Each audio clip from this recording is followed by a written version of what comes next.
감사합니다. 이 시간에 하나님 말씀 신명기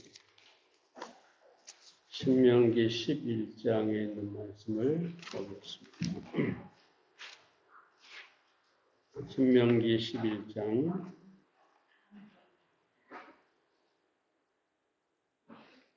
8절부터 12절에 있는 말씀이 되겠습니다.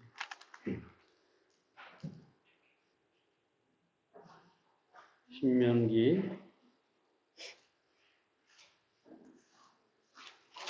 11장 8절부터 12절에 있는 말씀입니다. 그러므로 너희는 내가 오늘날 너희에게 명하는 모든 명령을 지키라. 그리하면 너희가 강성할 것이요 너희가 건너가서 얻을 땅에 들어가서 그것을 얻을 것이며 또 여호와께서 너희의 열조에게 맹세하사 그와 그 후손에게 주리라고 하신 땅 곧 젖과 꿀이 흐르는 땅에서 너희의 날이 장구하리라. 내가 들어가서 얻으려 하는 땅은 내가 나온 애굽 땅과 같지 아니하니 거기서는 너희가 파종한 후에 발로 물대기를 채소밭의 댐과 같이 하였거니와 너희가 건너가서 얻을 땅은 산과 골짜기가 있어서 하늘에서 내리는 비를 흡수하는 땅이요 내 하나님 여호와께서 권고하시는 땅이라. 세초부터 세말까지 내 하나님 여호와의 눈이 항상 그 위에 있느니라.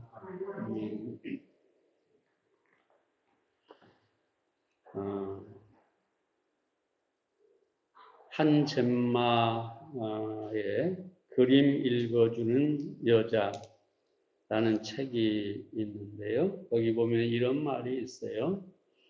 예쁜 여자를 만나면 3년이 행복하고 착한 여자를 만나면 30년이 행복하고 지혜로운 여자를 만나면 3대가 행복하다.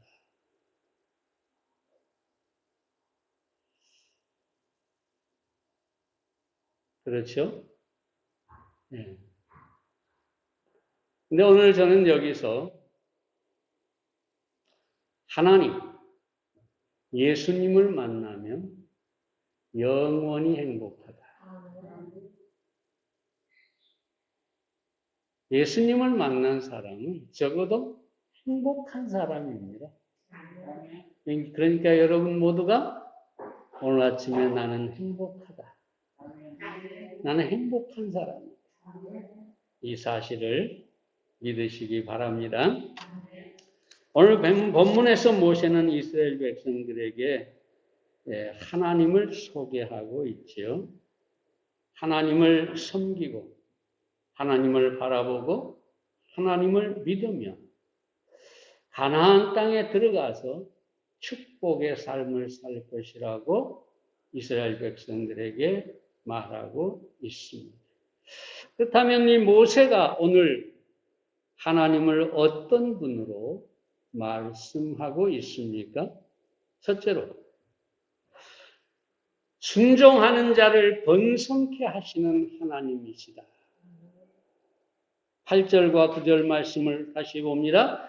그러므로 너희는 내가 오늘날 너희에게 명하는 모든 명령을 지키라. 그리하면 너희가 강성할 것이요 너희가 건너가서 얻을 땅에 들어가서 그것을 얻을 것이며 또 여호와께서 너희 열조에게 맹세하사 그와 그 후손에게 주리라 하신 땅 젖과 꿀이 흐르는 땅에서 너희 날이 장구하리라. 여기서 강성할 것이요 라고 할 때 강성이라는 말은 히브리어로 하자크라는 말인데 뜻은 뭐냐? 조력하다, 돕다. 그런 뜻입니다. 다시 말하면 이스라엘 백성의 번성함은 바로 하나님의 도우심, 하나님의 조력으로부터 온다라는 뜻입니다. 그렇습니다, 여러분. 사람의 이 본성, 형통함, 강성, 행복, 모든 것은 하나님의 도우심으로 오는 것입니다. 그리고 그 조건으로 하나님께서 뭐라고 말씀하시느냐? 하나님께서 명하신 모든 명령을 지키라. 다시 말하면 하나님의 말씀에 순종하라. 그리하면 너희가 강성할 것이다. 모세는 신명기 6장 5절 말씀에서도 너는 마음을 다하고 성품을 다하고 힘을 다하여 내 하나님 여호와를 사랑하라. 그렇게 말씀하고 있습니다. 예수님께서도 마태복음 22장 37절과 38절에 보면 내 마음을 다하고 목숨을 다하고 뜻을 다하여 주 너의 하나님을 사랑하라.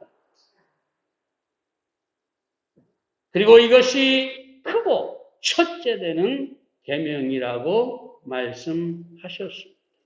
그러므로 하나님의 명령을 행하고 마음을 다해서 하나님을 사랑하면 하나님께서 우리를 번성케 하실 것입니다. 다윗도 시편 1편 2절과 3절에서 오직 여호와의 율법을 즐거워하여 그 율법을 주야로 묵상하는 자로다. 저는 시냇가에 심은 나무가 시절을 쫓아 과실을 맺으며 그 잎사귀가 마르지 아니함 같으니 그 행사가 다 형통하리라. 하나님의 말씀을 쫓아 사는 사람, 하나님을 사랑하는 사람, 그들에게는 형통이 있다고, 번성함이 있다고 말씀하고 있습니다. 하나님을 섬기는 일이 번성이라면 우상을 섬기는 것은 저주라는 사실을 우리가 알아야 되겠습니다. 그 개그맨 출신의 프로 골프 선수가 있는데 여러분 잘 알 겁니다. 최모 씨라고. 이 사람은 귀가 얇아서 사고를 잘 칩니다. 사기를 잘 당합니다. 심지어 수백억대 사기도 당했다고 합니다. 그럼 같이 사는 사람이 참 대단한 사람이에요. 신기해요. 요즘 세상에 그러면 뭐 두말 않고 이혼하죠. 그잖아요. 그런데 어떻게 하든지 같이 살려고 점집을 찾아갔다. 무당을 찾아갔다. 그래가지고 점집을 찾아갔어요. 이 점쟁이가 엄포를 넣습니다. 겁을 줍니다. 큰일 난다고. 그러면서 아주 큰 굿을 해야 된다. 그래서 수천만 원짜리 굿을 하기로 하고 500만 원을 선수금으로, 소위 말하는 계약금으로 줬다고 합니다. 그러면서 날짜, 좋은 날을 잡아야 하니까 가서 통보할 테니까 기다리라 해놓고 아무리 기다려도 오지를 않아요. 그래서 찾아가 봤더니 문이 잠겨 있어요. 이웃 사람에게, 이웃 가게에 가서 물어봤더니 그 사람이요. 며칠 전에 사기죄로 잡혀갔는데요.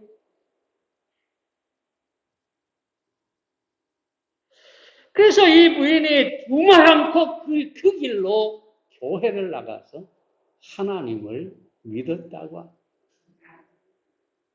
그래서 그 최모 씨가 요즘 보니까 방송도 잘 나오면서 사기는 안 당하는 것 같아요.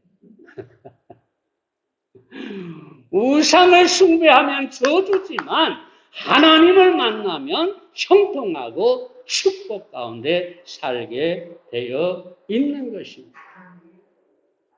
단 여러분, 우리는 마음을 다하고 성품을 다하고 힘을 다하고 하나님을 사랑하고 그 모든 말씀에 순종해야 하겠습니다. 이건 우리가 행할 마땅한 조건이고 하나님은 우리가 그렇게 행하기만 하면 우리에게 번성케 하겠다. 약속하셨습니다. 여러분, 하나님의 약속은 틀림이 없습니다. 하나님의 말씀을 따라 살아가시면 반드시 여러분이 번성함을 얻게 될 것입니다. 이 얘기는 드렸습니다만 앤드류 존슨 대통령이 3살 때 아버지를 잃었습니다. 14살에 양복점 점원이 되었습니다. 18살에 구두수송공 딸과 결혼을 했는데 그 사람들은 결혼을 좀 일찍 해요. 18살에. 그때까지 공부를 한 번도 해본 적도 없고 학교를 가본 적도 없고 알파벳도 배운 적이 없습니다. 근데 결혼하고 나서 이 부인의 권유로 교회를 나가면서 글자, 알파벳을 배우기 시작을 하고 머리는 명석했던가 봐요. 그래서 책을 읽고 공부를 하고 이래가지고 이분이 40세 때는 발견가가 되고 명필가가 되었고 미국의 지도자로 서게 되었습니다. 그럼 무엇보다도 하나님을 열심히 섬겼고 하나님께서 자신의 삶을 형통하게 할 것을 믿었습니다. 어떻게 됐을까요? 링컨이 암살을 당한 뒤에 17대 대통령직을 승계했고 그는 남북 전쟁으로 말미암아 이 갈라진 그 민심을 하나로 통합하는 위대한 지도자가 되었고 그의 가장 큰 업적은 알래스카를 단돈 720만 달러에 러시아로부터 사들였다는 것이죠. 많은 사람들이 항의를 했어요. 그 쓸모없는 얼음 땅을 왜 사느냐? 이 대통령을 비난했지만 그는 하나님의 뜻 가운데 그 알래스카를 사들였어요. 오늘날 그 알래스카는 미국의 엄청난 축복을 가져다주는 땅이 되었습니다. 여러분, 그 지하에 무궁무진한 자원들이 들어있는 것이죠. 값으로 계산할 수 없어요. 잘 보세요. 하나님을 사랑하고 하나님을 섬기고 하나님의 말씀에 따라 순종하는 사람 반드시 하나님께서 번성케 해 주십니다. 그럼 목사님 나는 지금까지 하나님을 섬겨왔는데 나는 왜 이 모양입니까? 라고 말할 사람이 있을지 모르지만 그러나 여러분 분명한 사실은 여러분의 현재도 하나님의 축복이라는 사실을 아시기 바랍니다. 우리가 너무 욕심을 가지고 세상의 어떤 것들을 바라보다 보니까 나는 왜 이러냐라고 하지만 여러분 저 아래를 내려다보면 정말로 비참한 삶을 사는 사람들이 얼마나 많은지 몰라요. 병에 걸려 죽어가는 사람, 이미 죽은 사람, 여러분 중요한 사실은 우리는 여전히 하나님을 섬기며 살아있고 하나님께서 우리의 필요를 공급하는 삶을 살고 있다는 것이죠. 우리는 축복 가운데 있음을 분명하게 알아야 합니다. 두 번째로 하나님은 어떤 분입니까? 믿는 자에게 축복하시는 하나님이십니다. 10절, 11절 말씀을 보겠습니다. 내가 들어가서 얻으려 하는 땅은 내가 나온 애굽 땅과 같지 아니하니 거기서는 너희가 파종한 후에 발로 물대기를 채소밭에 뱀과 같이 하였거니와 너희가 건너가서 얻을 땅은 산과 골짜기가 있어서 하늘에서 내리는 비를 흡수하는 땅이요. 여기서 애굽은 우리가 잘 아는 것처럼 지금의 이집트를 말하죠.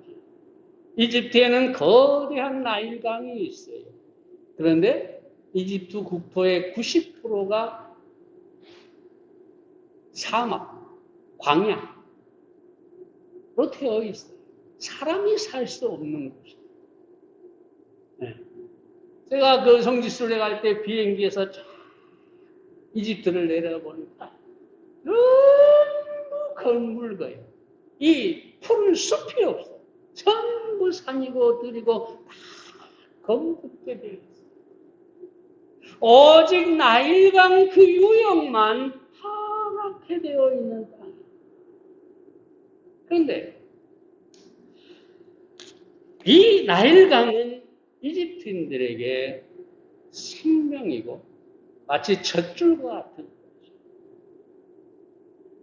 항상 마르지 않는 그 나일강을 따라 수로를 연결하고 그 나일강 물로 농사를 지어요. 여기 보세요. 발로 물을 댐과 같이 하였다. 얼마나 농사 짓기가 쉽겠어요. 얼마나 좋아요. 얼마나 곡식이 잘 되겠어요. 근데 하나님께서 이 나일강이 있는 이 풍성한 땅으로 이스라엘 백성을 인도하지 않고 산과 골짜기의 땅, 가나안 땅으로 인도했다는 것이죠. 물론 그 시대에 거기는 젖과 꿀이 흐른다고 했지만 실제로 하늘에서 비가 내려오지 않으면 농사를 지을 수 없는 그런 땅이었다는 것이죠. 엘리야 시대 우리가 잘 알지 않습니까? 가뭄이 와서 정말로 아무것도 농사가 되지 않아 마치 죽음의 땅이 되어버렸죠. 이게 바로 가나안 땅. 왜 그러면 하나님께서 쉬운 땅, 나일강이 있는 애굽 땅을 주지 않고 왜 산과 골짜기가 있는 땅을 주셨어요? 우리가 종종 그러죠. 하나님이 정말 내게 좀 쉬운 삶을 주고 형통한 삶을 살게 해주시면 좋겠는데 왜 이 산과 골짜기, 고난의 골짜기가 있는 이런 삶을 나에게 허락하셨나요?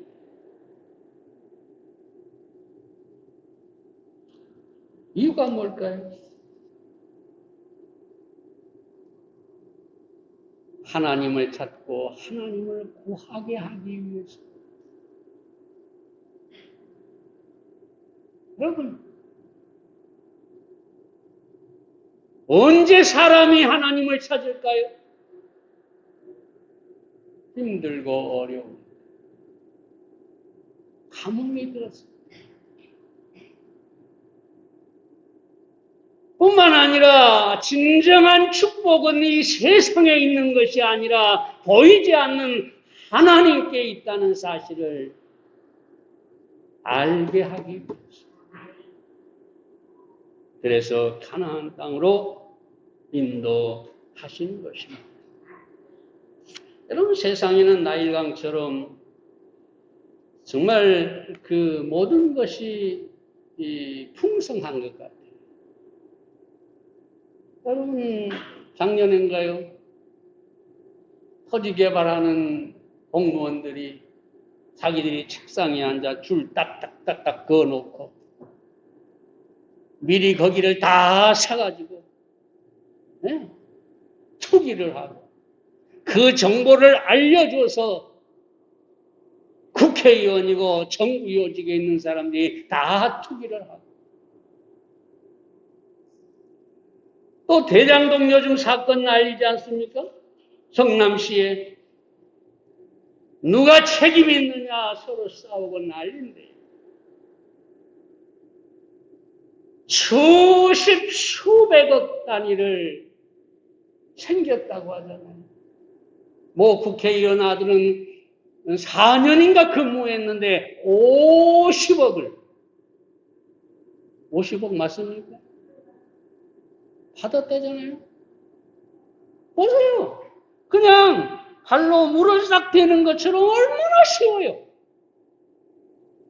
발로 살짝 물고만 틀어주면 쏟아져 들어오잖아요. 엄청난 돈이 쏟아져 들어와요. 이게 세상이에요. 그 사람들은 다 그런 세상을 보면서 알아보면서 나도 저렇게 한탕을 해야 되겠다.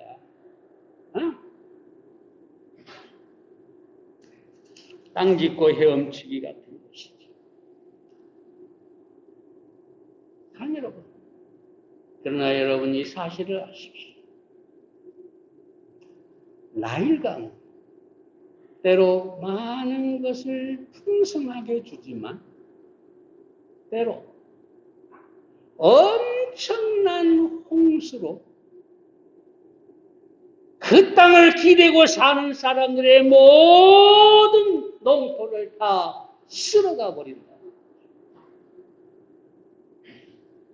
복이라고 생각하는 것이 저주가 될 수가 있다는 것이죠.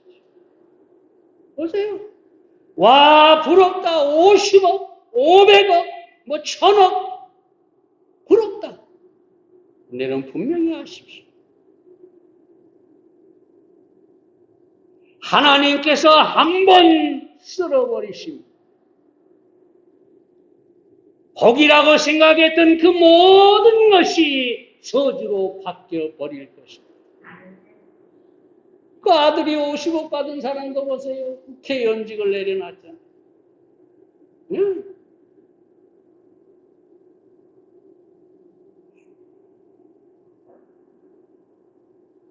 사람들이 앞으로 그 사람들을 바라보면서 뭐라고 할까요?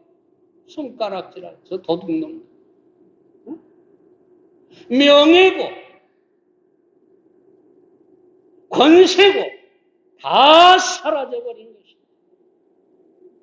사랑 여러분, 날과 같은 세상의 복은 바로 그렇다는 사실을 여러분들이 아시기를 바랍니다. 그러므로 진정한 축복은 뭐냐? 나일강, 다시 말하면 세상에 오는 축복이 아니라 하나님께로부터 오는 것이 진정한 축복입니다. 열왕기상 17장에 오늘 재밌는 얘기를 좀 해보겠습니다. 엘리야를 섬겼던 사르밧 과부가 나오죠. 우리가 잘 알죠. 어느 날 마지막 가루와 기름을 먹고 아들과 함께 이제 죽어야겠다. 왜? 감옥이니까. 그렇게 생각하고 있는데 죄송합니다. 이 엘리야가 나타나지. 그리고 떡을 달라고 그러지. 그러니까 마지막 남은 것으로 우리가 먹어야 되는데 그리고 죽어야 되는데 엘리야가 달라고 하잖아요. 놀라운 사실은 순종했다는 거지. 네가 그렇게 하면 가루와 기름이 떨어지지 않을 것이다. 엘리야가 하나님의 말씀을 전했는데 과부가 그것을 믿었다는 거죠. 여러분 처음에는 아마 염려가 됐을 거예요. 다음날 눈을 떴는데 기름이 있을까? 밀가루가 채워졌을까? 근데 신기하게 채워져 있네. 다음날도 일주일이 가고 한 달이 가고 계속해서 채워져 있네요.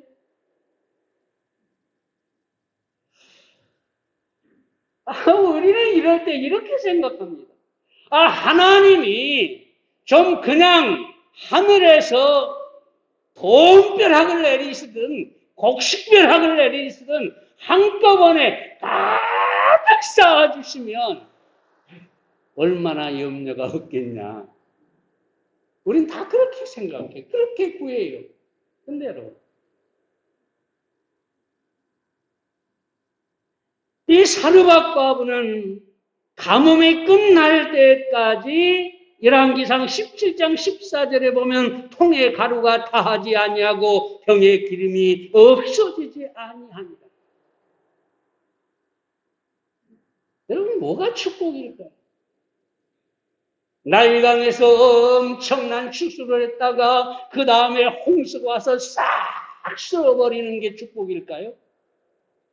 아니면 이 사르밧 가루가 매일매일 통에 가루와 기름이 채워지는 것, 그것이 축복일까요?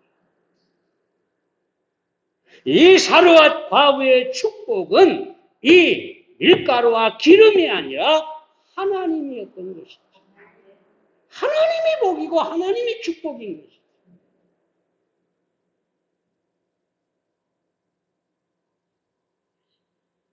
여러분, 그러므로 우리는 무엇이 진정한 축복인가를 볼 수 있어야 합니다.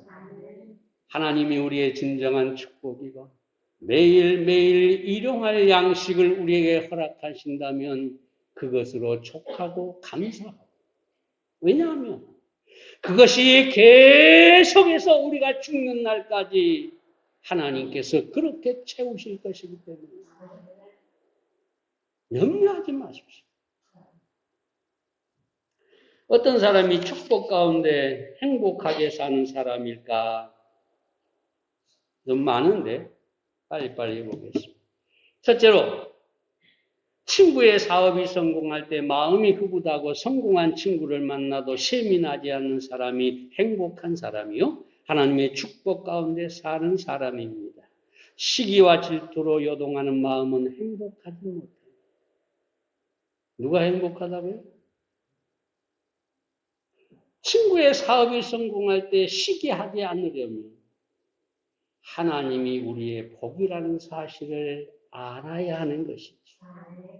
이 사실을 믿는 사람은 부러워할 필요가 없어요. 사르밧 과부가 애굽인들을 부러워할 필요가 없는 것이죠. 둘째로, 남을 위해 돈을 쓸 때가 있는데 구제를 한다든가 식사를 산다든가 할 때 아까운 마음이 들지 않는 사람이 하나님의 축복 가운데 사는 진정한 부자입니다. 남을 섬기고 대접하는 것을 아까워하는 사람은 가난한 사람입니다. 기쁨으로 베푸는 사람. 네. 오늘 또 어떤 분이 홍어를 가져왔다는데 아까워하면서 가져오지 않았을 거라고 생각합니다. 네, 그 사람이 부자입니다. 그 사람이 부자입니다. 실제로 자녀가 평범하게 성장했을 때 감사가 떠나지 않는 사람이 하나님의 축복 가운데 사는 사람입니다. 내 자녀만 특별해야 된다. 이 사람은 항상 불행합니다. 왜냐? 특별해야 되는데 특별하지 않으니까 불행할 수 있지.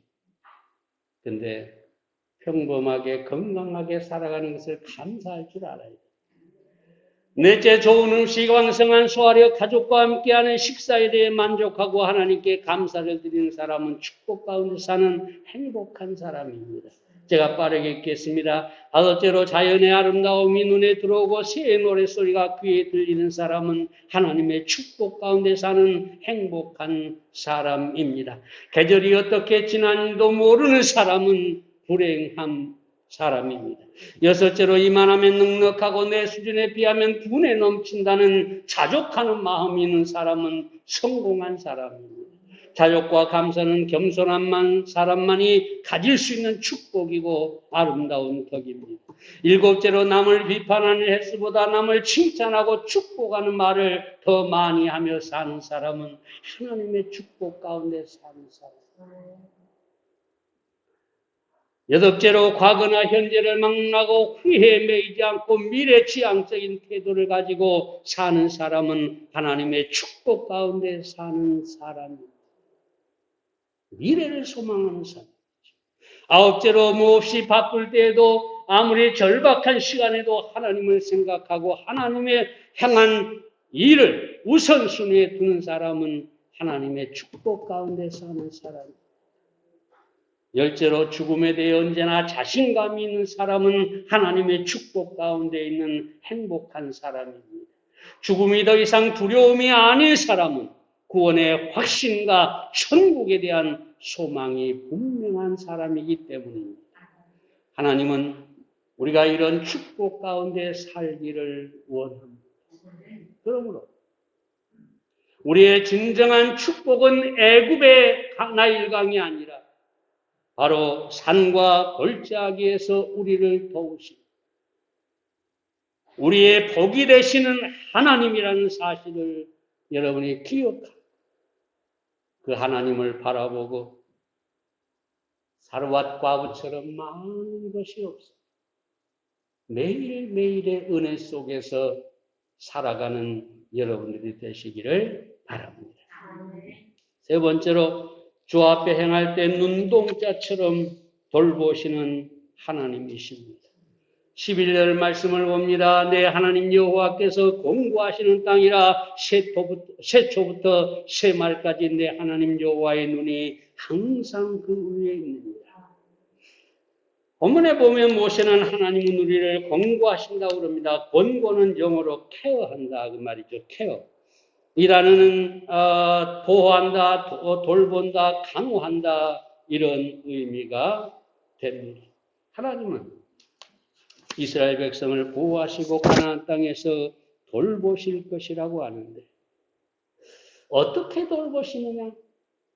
그 눈이 연초부터 연말까지 365일 1년 내내 그 땅 위에 머물러 있을 것이다. 그리고 신명기 32장 10절에 보면 여호와께서 그를 항우지에서 짐승의 부르짖는 광야에서 만나시고 호위하시며 보호하시며 자기 눈동자같이 지키셨도다. 제가 주례할 때마다 이 눈동자에 대해서 얘기를 하죠.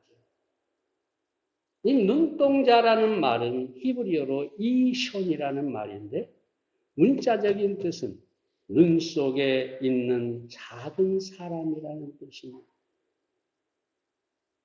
요즘 그 야권의 대권 주자 한 사람이 개한테 사과를 주면서 사과한다. 성질이 얼마나 되는지 나를 개치고라 개치고. 물론 개가 사람보다 나을 때가 있어요. 그동안에 개가 들으면 기분이 좀 안 좋겠지만 기가 막힌 거 아니에요? 근데 거기다 뻔뻔하게 거짓말합니다. 분명히 자기 집에 촬영했는데 사무실에 촬영했다. 자기의 뭡니까? 선거 돕는 사람들 그들이 촬영을 했다. 그들이 올렸다. 새빨간 거짓말. 왜 그럴까요? 사과를 주는 이 사람과 옆에 있는 사람이 어디에? 걔 눈동자 속에 박혀 있어요. 거기에 작은 사람으로 들어가 있어요. 이게 바로 눈동자라는 뜻이에요.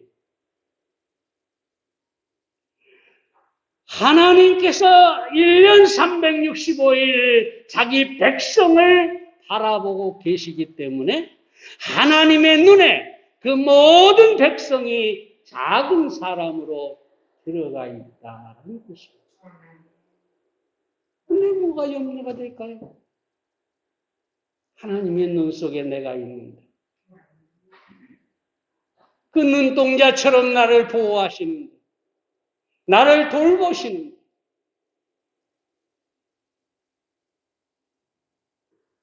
자, 여러분 우리는 하나님의 눈동자 속에 내가 있다. 이 믿음으로 아무것도 염려하지 마시기를 바랍니다. 심리학자들은 인간으로 살아가는데 절대적으로 필요한 세 가지가 있다고 합니다. 첫째, 의미가 필요하다고 합니다.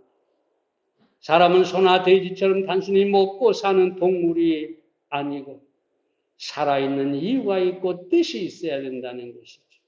지난번에도 말씀드린 것처럼 사명이 있어야 한다는 것입니다.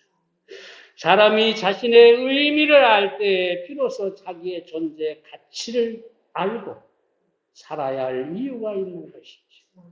두 번째로 안전성이 필요하다고 합니다. 모든 동물은 기본적으로 의식주에서 안전성을 필요로 합니다. 단순히 의식주만 안정된다고 해서 평안을 누릴 수 있는 게 아니죠. 다윗은 시편 46편 1절에서 하나님 우리의 피난처시오 힘이시니 우리는 하나님 안에서 우리는 안전함을 느낄 수가 있는 것입니다. 세 번째로 소속이 필요하다고 합니다. 사람은 사회성 즉 소속감이 있어야 살아갈 수가 있다는 것이죠. 누구에게도 어디에도 속하지 않는 사람은 고독하게 됩니다. 고독한 사람은 결코 살아도 사는 것이 아닌 것이죠. 자, 중요한 것은 이것입니다. 우리는 구원받고 하나님을 만남으로 우리가 왜 사는지 삶의 의미를 찾은 사람들. 우리는 하나님 안에 있음으로 말미암아 안전함을 보장받은 사람들. 하나님이 나의 안전을 책임지는데 그보다 더 큰 보장이 어디 있겠어요? 뿐만 아니라 우리는 하나님께 속한 사람입니다. 요한일서 4장 4절에 보면 자녀들아 너희는 하나님께 속하였고 그러므로 우리는 하나님의 온전한 돌보심 속에 있다는 사실을 알아야만 하겠습니다. 아가서에 보면 의미와 안정감과 소속감을 주는 최고의 예가 있죠. 술람 여인은 목녀였어요. 양을 치는 여자였죠. 거친 들에서 양을 치며 의미 없이 하루하루 살아가는 그런 여자였어요. 아무도 그녀를 돌볼 사람이 없었죠. 오직 그녀는 양을 돌보며 들에서 잠도 자고 어디에서 소속되지 않는, 다시 말하면 남편도 없는 그런 사람이었죠. 그런데 솔로몬 왕을 만납니다. 비로소 이 술람 여인은 사랑이라고 삶의 의미를 갖게 되죠. 아가서 2장 6절에 보면 그가 왼손으로 내 머리에 베게 하고 오른손으로 나를 안는 거예요. 왼손으로 베게 해주고 오른손으로 안아줍니다. 솔로몬 왕이 그렇다는 거죠. 뿐만 아니라 그런 솔로몬 왕의 그 마차를 타고 호화로운 마차를 타고 왕의 군사들이 호위를 하면서 예루살렘을 향해 가고 있습니다. 여러분, 솔로몬 왕을 만난 한 가지 사실 때문에 이 술람 여인의 삶은 완전히 달라져 버린 것입니다. 여기서 솔로몬 왕은 누굴까요? 예수님이죠. 술람 여인은 누굴까요? 바로 우리 자신입니다. 우리는 예수님을 만나서 그 사랑을 잊고 예수님 안에서 저 천국까지 구원의 마차를 타고 가고 있다는 사실을 아시기를 바랍니다. 여기에 무슨 두려움이 있겠어요? 솔로몬 왕의 마차 안에서 솔로몬 왕의 군사들이 호위하는 가운데 가고 있는데 감히 누가 이 마차를 습격하고 솔로몬을 술람 여인을 해할 수가 있겠습니까? 하물며 그보다 더 놀라우신 만왕의 왕이 되시는 예수님께서 우리를 천국으로 인도하고 보호하고 계십니다. 우리는 결코 두려워할 이유가 없는 것입니다. 사랑 여러분, 시간이 돼서 결론을 짓겠습니다. 그러므로 우리는 결코 이 세상을 살아가면서 두려워할 이유가 없습니다. 우리는 하나님의 눈동자 속에 있고, 우리는 예수 그리스도의 구원의 마차 속에 있고, 저 천국에까지 우리는 하나님의 돌보심, 하나님의 보호 속에 살아가게 될 것입니다. 믿으시기 바랍니다. 세상에 어떤 환난이 와도 담대하게 여러분이 그 믿음대로 살아가시기를 바랍니다. 기도하겠습니다. 살아계신 아버지 하나님, 오늘 이 아침에 모세가 이스라엘 백성들에게 하신 말한 하나님에 대하여 하나님이 어떤 분이신가 함께 나누었습니다. 하나님 아버지, 우리에게 하나님을 알게 하시고 하나님을 섬기게 하시고 이 땅에서 하나님의 뜻을 행하며 살아갈 수 있게 해주신 은혜 다시 한번 감사를 드립니다.